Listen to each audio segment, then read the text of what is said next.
वे परमवीर चक्र विजेता उत्तराखंड से हैं और करगिल युद्ध में उत्तराखंड से 75 वीरों ने शहादत दी। 37 वीर सैनिकों को सम्मान मिला और आज भी उन वीरों की गाथाओं को पढ़ा जाता है।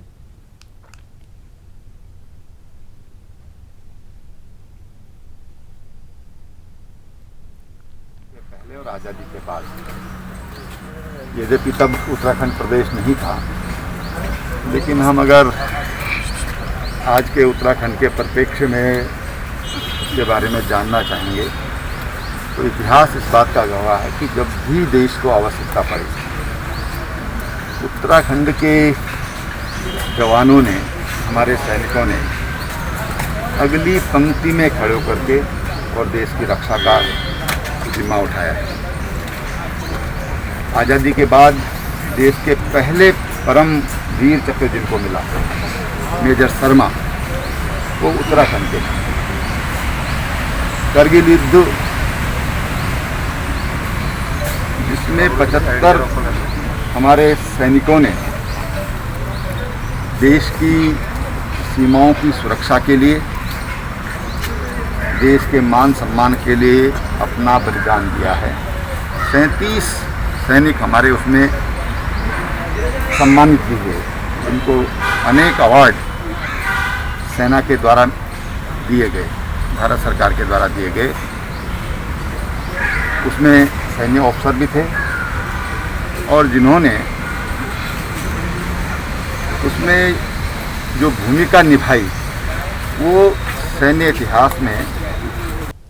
खबर पर ज्यादा जानकारी के लिए हमारे संवाददाता पवन दीक्षित हमारे साथ जुड़ गए हैं। पवन, आज करगिल विजय दिवस को 21 साल पूरे हो गए हैं। कैसे कैसे कार्यक्रम है जो वहां पर रखे गए हैं उत्तराखंड में? बिल्कुल, आपको बता दें कि आज शहीद दिवस है। करगिल युद्ध विजय दिवस के रूप में इसे मनाया जा रहा है। मुख्यमंत्री त्रिवेंद्र सिंह रावत ने आज गांधी पार्क पहुंच करके सुबह 10:30 बजे करीब जो शहीद स्थल है वहां पर शहीदों को नमन किया, उनको श्रद्धांजलि अर्पित की। इस मौके पर मुख्यमंत्री त्रिवेंद्र सिंह रावत के साथ कैंट विधायक पूर्व स्पीकर हरवंश कपूर भी मौजूद रहे। तो वहीं राजपुर विधायक खजानदास और वहीं पूर्व सैनिक रहे मसूरी से विधायक नरेश जोशी जी मुख्यमंत्री सिंह रावत के साथ मौजूद रहे और शहीदों को श्रद्धांजलि। तो मुख्यमंत्री ने खास तौर से ये भी कहा कि उत्तराखंड शहीदों की धरती है और इन शहीदों की धरती पे ये तो उत्तराखंड के वीर सपूतों ने बढ़ करके हिस्सा लिया है। वही कारगिल युद्ध के समय भी करीब 75 सैनिक प्रदेश के शहीद हुए थे और उनमें से 37 लोगों को सम्मानित भी किया गया है। और वही उत्तराखंड सरकार ने इस शहीदों के सम्मान को देखते हुए के बारे में चिंता की है और शहीदों के परिजनों के बारे में चिंता की है, सैनिकों के बारे में चिंता की है, शहीदों की जो विधवाएं हैं उनके लिए भी चिंता की है। और साथ ही साथ प्रदेश सरकार ने जो सैनिक है, शहीद ही नहीं बल्कि जो उत्तराखंड के सैनिक हैं, उनके जो बच्चे हैं उनको सरकारी नौकरी में भी देने के लिए और उनको सुविधा देने के लिए, उनको आरक्षण देने की मुहिम छेड़ी है। जी, पवन दीक्षित, खबर पर जुड़ने के लिए आपका बहुत बहुत धन्यवाद। तो करगिल विजय दिवस को 21 साल पूरे हो गए हैं और उत्तराखंड यानी देवभूमि से करीब 75 जवानों की शहादत हुई थी, जिस पर विजय पाई। गांधी पार्क में शहीद स्थल पर श्रद्धांजलि देने सीएम त्रिवेंद्र सिंह रावत पहुंचे। करगिल विजय दिवस के मौके पर देश भर में विजय दिवस मनाया जा रहा है। वहीं इस मौके पर कांग्रेस प्रदेश अध्यक्ष प्रीतम सिंह ने गांधी पार्क में पहुंचकर शहीदों को श्रद्धांजलि अर्पित करते हुए शहीदों को नमन किया। इस मौके पर प्रीतम सिंह ने कहा है कि हमें अपने जवानों पर गर्व है। जब जब हमारे देश की तरफ किसी ने आंख उठाकर देखना चाहा तो हमारे जवानों ने उन्हें मुंहतोड़ जवाब दिया है। ऐसे जाबाजों को हम नमन करते हैं।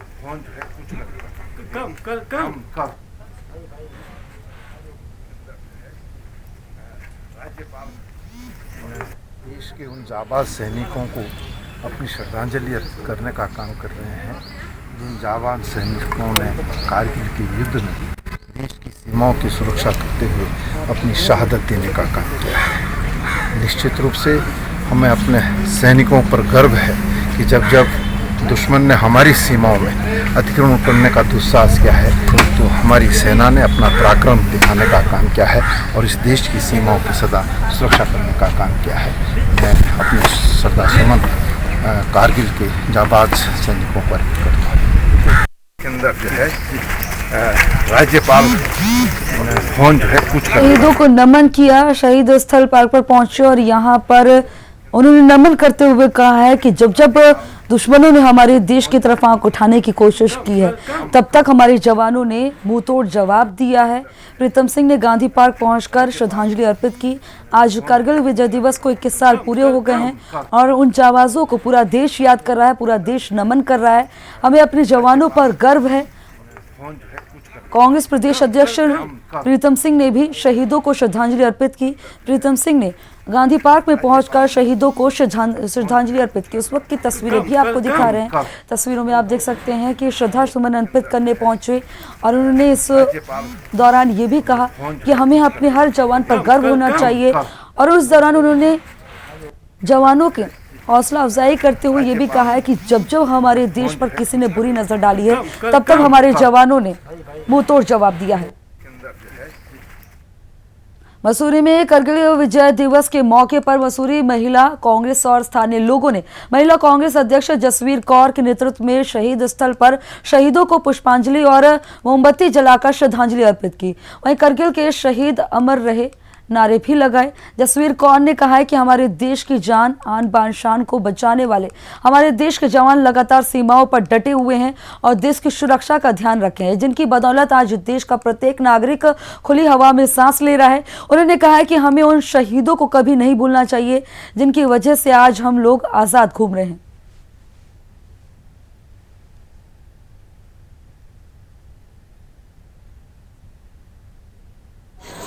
ये पकड़ो जी।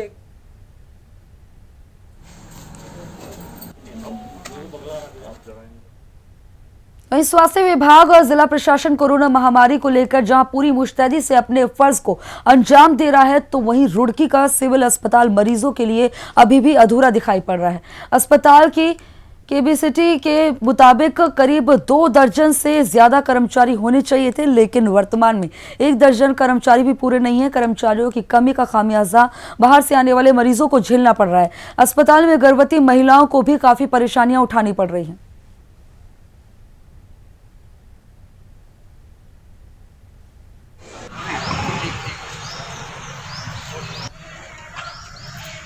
सिविल अस्पताल में मरीजों को नहीं मिल रही है सुविधा और अस्पताल में सुविधाओं का अभाव है। अस्पताल अपनी बदहाली के आंसू रोते हुए दिखाई दे रहा है। जहां कर्मचारियों का कहना करीब 2 दर्जन कर्मचारी होने चाहिए, लेकिन 1 दर्जन भी पूरे नहीं है, जिस वजह से बाहर से आने वाले मरीजों को भी बेहद परेशानियों का सामना करना पड़ रहा है। गर्भवती महिलाओं को भी बेहद परेशानियां हो रही हैं। अस्पताल में न ही सुविधाएं न ही उचित कर्मचारी हैं। कर्मचारियों की संख्या भी कम है। सुविधाओं का पूरी तरह से अभाव है। अस्पताल जो है अपनी बदहाली के आंसू रोते हुए दिखाई दे रहा है। अस्पताल में कर्मचारी तक पूरे नहीं है। रुड़की की ये तस्वीरें दिखा रहे हैं। कर्मचारी नहीं होने से मरीजों को बेहद परेशानियां हो रही हैं। कर्मचारियों की कमी होने से यहाँ मरीज जो भी आता है शिकायत करता है, लेकिन समाधान का हल नहीं निकलता। यही हमारे पास में कोई भी हमारे पास डाटा एंट्री ऑपरेटर का कोई पद ही नहीं है, तो वो परेशानी हमें पता है, हम हो रही है। हमने डीएम साहब की मीटिंग में भी बात करी थी हम लोगों ने, और डीएम साहब ने भी हमें भरोसा दिया है कि हमें जल्दी कोई स्टाफ मिल जाएगा, तो हम पूरा महिलाओं की विंग ही अलग कर देंगे। काफ़ी कमी है, और मैंने बताया आपको डाटा एंट्री ऑपरेटर का तो कोई पद ही नहीं है यहाँ पर। और जहाँ 27 पद 4th क्लास के होते थे, अब मात्र 7 कर्मचारी रह गए हैं। 20 पद रिक्त हो गए हैं, और 7th पे कमीशन अनुसार वो पद ख़त्म कर दिए गए हैं। तो हमारी डिमांड है, हम सरकार को हमने लिख रखा है, और जल्दी हमें उम्मीद है कि इस बारे में भी हैं कोई 4th क्लास में उपलब्ध हो जाएगा, तो ये सब समस्याओं से हम लोग निजात पाएंगे। तो अस्पताल में सुविधाओं का अभाव है, जिस वजह से मरीजों को बेहद परेशानियों का सामना करना पड़ रहा है। खासकर जो गर्भवती महिलाएं हैं उन्हें बहुत ज्यादा परेशानी हो रही है, लेकिन अस्पताल में सुविधाएं उपलब्ध नहीं है। कई बार जो है प्रशासन से गुहार लगा चुके हैं अस्पताल प्रशासन भी, लेकिन अभी तक सुविधाएं उपलब्ध नहीं कराई गई। रुद्रपुर कोतवाली में मुंशी और एक सिपाही में कोरोना वायरस की पुष्टि हुई है, जिसके बाद कोतवाली पुलिस द्वारा एहतियात के तौर पर रुद्रपुर कोतवाली में बाहरी लोगों के कोतवाली परिसर में आवाजाही पर पूरी तरह से रोक लगा दी गई है। बता दें कि बीते दिनों रुद्रपुर कोतवाली में रैपिड टेस्ट में सिपाही कोरोना पॉजिटिव पाया गया था, जिसके बाद अब चिंताएं बढ़ती जा रही हैं। कोतवाली में मुंशी और सिपाही में कोरोना की पुष्टि हुई। कोतवाली में लोगों की आवाजाही पर अब रोक लगा दी गई है।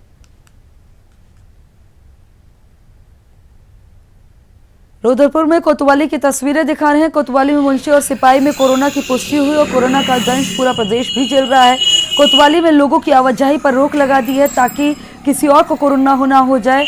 बचाव के लिए, कोरोना से बचाव के लिए अब रोक लगाई गई है। कोतवाली में लोगों की आवाजाही पर पूरी तरह रोक है और तस्वीरें आपको दिखा रहे हैं। कोतवाली के गेट को भी बंद कर दिया गया है ताकि कोई यहाँ पर आमजन ना है। हमारे फ्रंटलाइन वॉरियर थे, जो भी कोरोना वॉरियर थे, जो भी थाने के लोग जो आगे काम कर, सबका 2-3 दिन पहले कोरोना रैपिड टेस्ट कराया गया था, एंटीजन टेस्ट करवाया गया था, जिसमें से 50 लोग नेगेटिव थे कांस्टेबल्स और सब इंस्पेक्टर्स मिला के, 2 उसमें कांस्टेबल्स पॉजिटिव आ गए हैं। तो एहतियात के तौर पर फिलहाल जो दोनों कांस्टेबल पॉजिटिव है उनको तो आइसोलेट कर दिया गया है और उनके साथ में जो नज़दीकी उनके आसपास जो दूसरे हमारे जो अधिकारी कर्मचारी काम करते हैं उनको फिलहाल होम क्वारंटाइन रहने की सलाह दी गई है। थाने को फिलहाल आज दिन के लिए थोड़ा सा बंद करके उनको सैनिटाइज करवाया जा रहा है और सैनिटाइजेशन के उपरांत में थाने में पुनः काम हम शुरू कर देंगे। साथ ही साथ में जो नज़दीकी उनके साथ रहे उनका अगर आवश्यकता हुई तो 3 या 4 दिन के उपरांत पुनः एक बार सैंपल लेकर टेस्ट करवा देंगे। रुद्रपुर रामपुर बॉर्डर देखिए, जितने भी क्लोज कॉन्टैक्ट आए हैं, हमारी कॉन्टैक्ट ट्रेसिंग टीम है, इनको ट्रेस कर रही है, जो भी उनके क्लोज कॉन्टैक्ट में रहे होंगे और जो भी रहे उनकी सैंपलिंग लेके उनका भी हम टेस्ट करवा रहे हैं ताकि ये फैल ना सके। साथ ही साथ में जो बॉर्डर पे हमारे जो सुरक्षा कर्मी काम कर रहे हैं या मेडिकल कर्मी काम कर रहे हैं उनको पुनः। खबर पर ज्यादा जानकारी के लिए हमारे संवाददाता शाहिद खान जुड़ गए हमारे साथ। शाहिद, क्या अपडेट मिल रहा है? क्या अब तक थाने को जो है सैनिटाइज करा दिया है? बिल्कुल बताऊंगा यार, ये जो कल कोरोना पॉजिटिव लगा था उसके बाद जो कोतवाली सील कर दी गई थी और जो इसमें सैनिटाइज कराया गया था, साथ ही साथ जो इस छुट्टी के कॉन्टेक्ट में आए थे उन लोगों को भी होम क्वारंटाइन किया गया है और रुद्रपुर कोतवाली में जो है जो लोग भी आ जा रहे थे उनको रोक दिया गया था और जितने भी उनके जो हम मुंशी बैठते थे उनको सैनिटाइज किया गया। बाकी कोतवाली की जितने भी रूम है सबको सैनिटाइज कराया जा रहा है। जी शाहिद खान, रुद्रपुर में कोरोना संक्रमितों का आंकड़ा कितना है? जिक्र के देखा है उधमसिंह नगर में लगातार बढ़ते जा रहे हैं। अब तो पूरे उधमसिंह नगर में 900 से ऊपर कोरोना पॉजिटिव संख्या हो रखी है। तो स्वास्थ्य विभाग द्वारा क्या कार्रवाई की जा रही है, क्योंकि लगातार संक्रमितों का आंकड़ा बढ़ रहा है? जिस तरीके से देखा जा रहा है लगातार कोरोना से लोग संख्या बढ़ती जा रही है। जिस एरिया के कोरोना पॉजिटिव मिल रहे हैं वो एरिया सील कर दिया जा रहा है। साथ साथ जो लोग बॉर्डर से आ रहे हैं उनकी कड़ी पूछताछ की जा रही है। जो पास लेके आ रहा है उनको आने दिया जा रहा है। उसके बाद भी उनको जिला अस्पताल भेजा जा रहा है। उसके बाद उनको क्वारंटाइन किया जा रहा है। उसके बाद उन लोगों को घर जाने दिया जा रहा है। शाहिद खान, खबर पर जानकारी देने के लिए आपका बहुत बहुत धन्यवाद। कोतवाली में लोगों की आवाजाही पर रोक लगाई गई, कुछ देर के लिए सैनिटाइजेशन का काम हो रहा है। कोतवाली में मुंशी और सिपाही के कोरोना की पुष्टि हुई, जिसके बाद उनसे जो भी लोग मिले हैं उन्हें भी ये सलाह दी है कि वो अपना टेस्ट कराएं और क्वारंटाइन हो जाएं। तो उधमसिंह नगर में 2 दिन की लॉकडाउन की घोषणा के बाद शहर का कारोबार पूरी तरह से ठप रहा। मुख्य बाजार से लेकर हाईवे तक में सन्नाटा पसरा रहा। चौराहों पर सीपीयू और पुलिस चेकिंग पर बैठे बेवजह घूमने वालों पर नगद चालान की कार्रवाई करते हुए दिखाई दी। इस पूरे बंदी में कहीं न कहीं व्यापारियों ने नेताओं में सरकार के इस निर्णय पर नाराजगी भी जताई थी। लॉकडाउन में कारोबार क्योंकि पूरी तरह से ठप रहा, पुलिस ने अब चेकिंग अभियान भी चलाया। बेवजह बाहर जो लोग घूम रहे थे उनके चालान काटे और व्यापारियों में अब रोष देखा जा रहा है क्योंकि कामकाज जो है ठप दिखाई दे रहा है।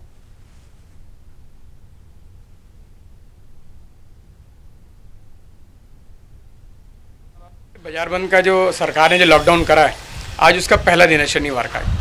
आज उसमें हमारा पूरा व्यापक रूप से दिखाई दे रहा है क्योंकि उसमें बरसात भी होगी और साथ में लॉकडाउन का पूरा असर है। क्योंकि बाजार में लोग अब ग्राहक डर के मारे आता नहीं, ग्राहक आना पसंद नहीं करता। तो लॉकडाउन है, लॉकडाउन का मतलब लॉकडाउन है। तो हमारे व्यापारी पूरे तरीके से पालन भी कर रहे हैं, व्यापारी सरकार का। लेकिन मैं सरकार से कहना चाहता हूँ कि आपने शराब की दुकानें खुलवा दी, आपने यहाँ पर सिडकुल पूरा खुला हुआ है, तो आखिर क्यों इतना खुला हुआ है? सिडकुल में हज़ारों लोग आ जा रहे हैं, सिडकुल के अंदर शराब की दुकानें खुलवा दी। क्या हमारी सारी इमरजेंसी चीज़ से ज़्यादा कोई शराब की दुकानें थी? तो मैं सरकार से कहना चाहता हूँ कि ये जो दोहरी नीति है, दोहरी नीति अपनाना बंद कर दो। और अगर लॉकडाउन करना ही था अगर 48 घंटे का, तो बिल्कुल अच्छे तरीके से करते। राजधानी देहरादून में जिला जेल में फैले कोरोना संक्रमण से जेल में बंद कैदी और जेल के स्टाफ में दहशत का माहौल बना हुआ है। हालांकि जिलाधिकारी का कहना है कि जेल में जो भी मामले आए हैं उसकी मुख्य वजह गंभीर रूप से बीमार कैदियों को उपचार के लिए बाहरी अस्पतालों में ले जाना सामने आया है। वही अभी पूरी जेल को सैनिटाइज किया जा रहा है और साथ ही जिलाधिकारी ने बताया है कि जेल के अंदर ही सैनिटाइजेशन का काम किया जा रहा है। उन्हें क्वारंटाइन सेंटर भी यहाँ पर बना दिया है। वहीं अस्थायी जेल को लेकर जिलाधिकारी ने बताया कि हमारे जिले की जेल अन्य जनपदों की अपेक्षा काफी बड़ी है और अंदर क्वारंटाइन सेंटर भी है। जेल बनाने का जेल मैनुअल में एक प्रोसेस होता है और उसके अनुसार तैयारी चल रही है। जल्द ही अस्थायी जेल की भी व्यवस्था कर दी जाएगी।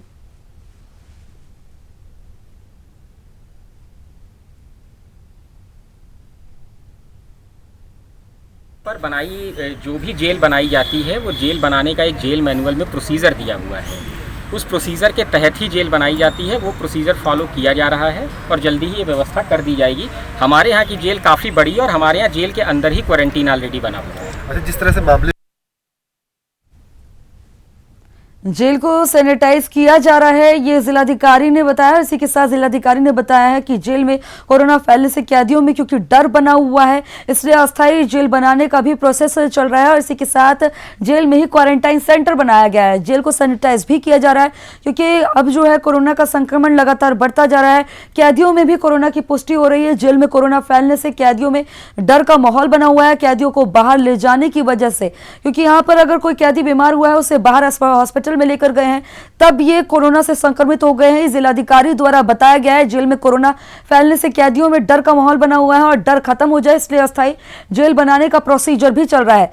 इसी के साथ जेल के अंदर भी सैनिटाइजेशन का काम किया गया है। जेल के अंदर क्वारंटाइन सेंटर बनाया गया है जहां पर ये संक्रमित कैदियों को, संक्रमित मरीजों को उन क्वारंटाइन सेंटर में रखा गया है। कैदियों को बाहर ले जाने की वजह से कोरोना का संक्रमण फैला है, उनमें कोरोना की पुष्टि हुई है। जेल को सैनिटाइज किया जा रहा है, जिलाधिकारी ने बताया। बता दें कि जिलाधिकारी ने मीडिया से बातचीत करते हुए तमाम पहलुओं पर चर्चा की और बताया है कि कैदियों को बाहर ले जाने की वजह से कोई कैदी अगर जेल में बीमार हुआ है, उसे दूसरे हॉस्पिटल में बाहर लेकर गए हैं तब वो कोरोना से संक्रमित हो गया और एक की वजह से दूसरों में भी कोरोना का संक्रमण फैला है, जिससे अब दूसरे कैदियों में भी डर का माहौल बना है। डोईवाला में कोरोना का कहर जारी है। यहाँ लगातार कोरोना संक्रमण के संक्रमित मरीज सामने आ रहे हैं। आज भी डोईवाला के भानियावाला में एक केस सामने आया और 22 साल की युवती कोरोना पॉजिटिव पाई गई।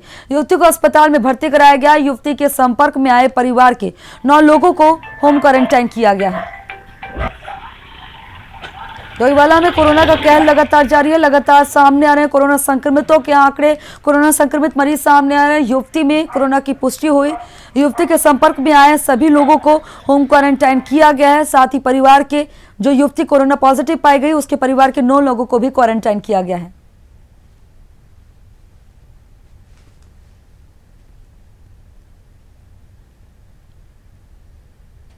डोईवाला से खबर मिल रही है जहां पर कोरोना संक्रमितों का आंकड़ा तेजी से बढ़ रहा है। एक युवती में 22 साल की युवती में कोरोना संक्रमण की पुष्टि हुई, जिसके बाद उसे जो भी लोग मिला है, जो भी परिचित उससे मिला है, उसे क्वारंटाइन होने की सलाह दी गई है। साथ ही परिवार के 9 लोगों को होम क्वारंटाइन किया गया है। लगातार कोरोना संक्रमितों का आंकड़ा डोईवाला में बढ़ता जा रहा है।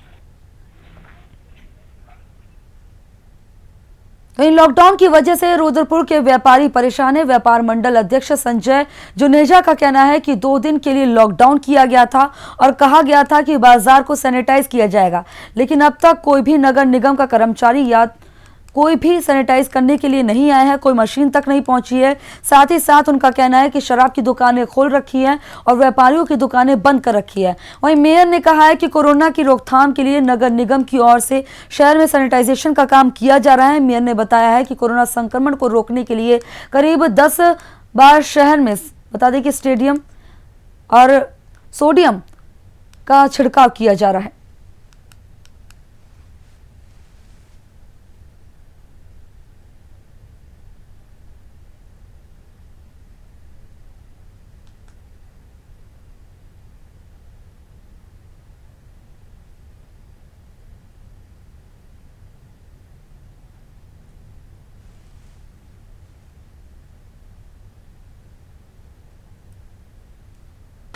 आज हमारे साथ मौजूद है व्यापार मंडल के अध्यक्ष संजय जी। इनसे जानना चाहेंगे जिस तरीके से उधम सिंह नगर के अंदर 2 दिन का लॉकडाउन लगा है और रुद्रपुर शहर आज बंद है, तो किस तरीके से जो व्यापारी हैं वो लॉकडाउन का पालन कर रहे हैं। जिला जी प्राइम मिनिस्टर जी का स्वागत है। बहुत बहुत धन्यवाद।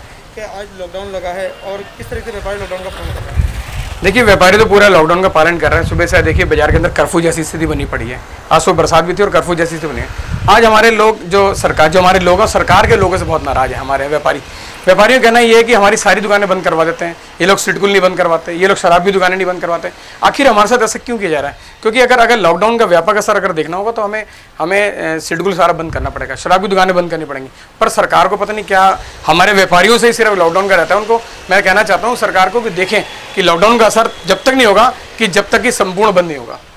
जी, जिस तरीके से देखा जा रहा है कि लॉकडाउन जो लगाया गया है मार्केट सैनिटाइज करने के लिए लगाया गया है, सोशल डिस्टेंस के पालन, तो किस तरीके से देखा जा रहा है कि यहाँ पे सैनिटाइज किया जा रहा है या नहीं किया जा रहा है। देखिए, आज लगभग इससे इतना समय गुजर गया सुबह से, अभी तक तो कहीं नगर निगम के द्वारा सैनिटाइज तो कहीं करा नहीं गया है। अगर कोई करा गया होगा तो कागजों में किया होगा तो वो मुझे पता नहीं है। कोई सैनिटाइज नहीं किया जा रहा है, कोई कुछ नहीं करा जा रहा, सिर्फ कागजी कार्रवाई हो रही है। कागजी कार्रवाई के अलावा कुछ नहीं हो रहा है। तो मैं कहना चाहता हूं कि अगर 2 दिन का सैनिटाइज अगर सरकार कर भी रही है तो 2 दिन में इनको पूरा सैनिटाइज करना चाहिए, पूरे शहर में जाना चाहिए, हर गली मोहल्ले बस्ती में जाना चाहिए। पर ये लोग ऐसा कुछ भी नहीं कर रहे हैं, सिर्फ हमारी दुकानें बंद करके ही लॉकडाउन कर रहे हैं, इसके अलावा कुछ नहीं कर रहे हैं लोग। जी, इस टाइम जैसे लॉकडाउन चल रहा है, लगातार त्योहारों का भी सीजन है, ईद का भी त्यौहार है और राखी का भी त्यौहार है, तो व्यापारियों को किस तरीके से जो है यहाँ पे नुकसान हो रहा है और क्या 2020 में जिस तरह के नुकसान हो रहा है उसकी भरपाई हो पाएगी या नहीं हो पाएगी। देखिए, अब अगले हफ्ते हमारा ईद भी आ रही है, ईद के अगले दिन हमारी राखी भी है, उसके फिर कुछ दिनों के बाद जन्माष्टमी भी है, फिर लगातार फिर दिवाली है, दशहरा है, फिर लगातार हमारे करवा चौथ का व्रत, ये सारे त्योहारी सीजन स्टार्ट हो गए। पर ये सरकार की जो उदासीनता जो हमारे जो व्यापारियों के लिए है, ये हमारे व्यापारी उभर नहीं पा रहे। इतने सारे त्यौहार आ गए और हमारे व्यापारी के चेहरे पर खुशी नहीं है। हमारा व्यापारी इसमें मायूस है। व्यापारी सिर्फ क्वेश्चन मार्क लगा रहा है कि आखिर होगा क्या। बार बार लॉकडाउन लगाने से हमारा व्यापारी बहुत कमजोर होता चला जा रहा है। व्यापारी को बिजली के बिल भी देने हैं, व्यापारी को अपने कर्मचारियों को तनख्वाहें भी देनी है, व्यापारी को टैक्स भी देने हैं, व्यापारी को बैंक का इंटरेस्ट भी देना है। तो सब काम व्यापारियों ने झेलना है। सरकार की तरफ से हमें कोई राहत नहीं मिल पा रही है। हम लोग इस समय सब लोग व्यापारी इस समय एक व्यापारी के चेहरे पर इस समय बल पड़ा हुआ है कि आखिर होगा क्या हमारे साथ। ये हमारे साथ मौजूद थे व्यापार मंडल के अध्यक्ष संजय जी। इनका भी जो साफ तौर पर कहना है कि जो लॉकडाउन लगाया गया है मार्केट में सैनिटाइज किया जाना चाहिए था, लेकिन अभी तक कोई भी सैनिटाइज करने के लिए कोई मशीन नहीं आई है। और जो नगर निगम के द्वारा सैनिटाइज करने की बात की गई थी वो सिर्फ अभी तक सिर्फ बातों में है, लेकिन मार्केट में अब तक सैनिटाइज करने कोई नहीं आया। अपने सहयोगी मनोज आर्या के साथ मैं शाहिद खान, प्राइम न्यूज़, रुद्रपुर। डोईवाला के रानी पोखरी थाना पुलिस ने थानाध्यक्ष दीपक धारीवाल के नेतृत्व में क्षेत्र में अवैध शराब तस्करों को बेचने वालों के खिलाफ अभियान चलाया। तो नागा घेर में एक कार को पुलिस ने रोका और जांच की तो कार में अवैध शराब तस्करों के साथ 12 पेटी शराब बरामद की गई और एक तस्कर को गिरफ्तार किया गया।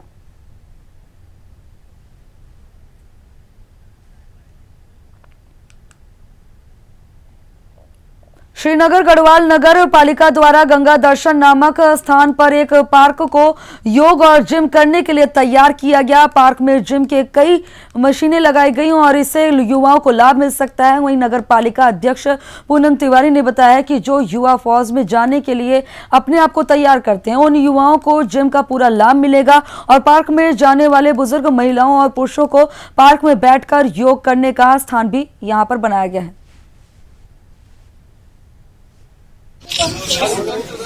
नगर पालिका का हमारे कार्यकाल को 1 वर्ष पूर्ण हो गया है, तो इस उपलक्ष्य में हमने आज गंगा दर्शन स्थली में ओपन जिम का उद्घाटन किया और गंगा दर्शन स्थली में इसको आदर्श पर्यटन स्थल बनाने के उद्देश्य से गंगा दर्शन स्थली पर स्वर्गीय रमेश रावत स्मृति पार्क के नाम से जिम का वो पार्क का उद्घाटन किया गया। और इस पार्क का गंगा दर्शन स्थली पार्क का एक पौराणिक महत्व भी है, पौराणिक व धार्मिक महत्व भी है कि यहाँ से माँ अलकनंदा के एक समय में एक साथ 7 किलोमीटर तक दर्शन हो जाते हैं। शायद ऐसा नज़ारा और कहीं पे नहीं है, तो इसकी वजह से और बच्चों के लिए बुजुर्गों के लिए ओपन जिम का उद्घाटन किया गया, जिससे कि बच्चों को बुजुर्गों को इसका लाभ मिलेगा और सबसे बड़ा लाभ मिलेगा जो हमारे भारतीय सेना में जो हमारे युवा हैं जो भाग ले रहे हैं, जो प्रयासरत हैं, उनको इस ओपन जिम के माध्यम से और उनके लिए हम लोगों ने आगे पे भी बनवाया है। तो भारतीय सेना में जाने वाले हमारे युवाओं को भी इसका लाभ मिलेगा। और जैसे आजकल कोरोना महामारी का दौर चल रहा है, तो इस दौर में अपनी इम्यूनिटी बढ़ाने के लिए ये जिम का निर्माण किया गया, ताकि लोग काफ़ी एक्सरसाइज करें। योगा वाटिका बनाई गई है, तो योग करें, और जिससे कि सभी लोग स्वस्थ रहें, और आगे भी इसी तरीके से कार्य किए जाएंगे। धन्यवाद।